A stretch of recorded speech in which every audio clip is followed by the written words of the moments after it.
আসসালামু আলাইকুম। এটা হলো ভৈরব নদী, বিশাল বড় নদী। দেখেন, আপনারা সবাই দেখেন। এ হলো কবরস্থান, আর এ হলো নদী, অনেক বড় নদী। দেখেন আপনারা সরাসরি লাইভ করতেছে। দেখেন, হলো ভৈরব নদী, দিঘলিয়া উপজেলায় কেবলঘাট। নদীতে যাচ্ছে কচুরি, যাচ্ছে সব ভাইসে ভাইসে যাচ্ছে। হলো বিশাল বড় নদী। দেখেন আপনারা সবাই সরাসরি লাইভ করতেছে। দেখেন, আপনারা সবাই দেখবেন, আমি লাইভ করতেছি সরাসরি।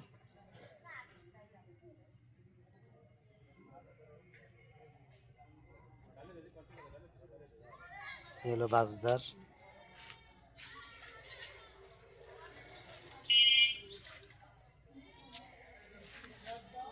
দেখেন আপনারা সবাই লাইভ করতেছে। দেখেন, ভালো লাগলে শেয়ার করেন আর কমেন্ট করে জানান। আসসালামু আলাইকুম, ধন্যবাদ সবাইকে। আল্লাহ।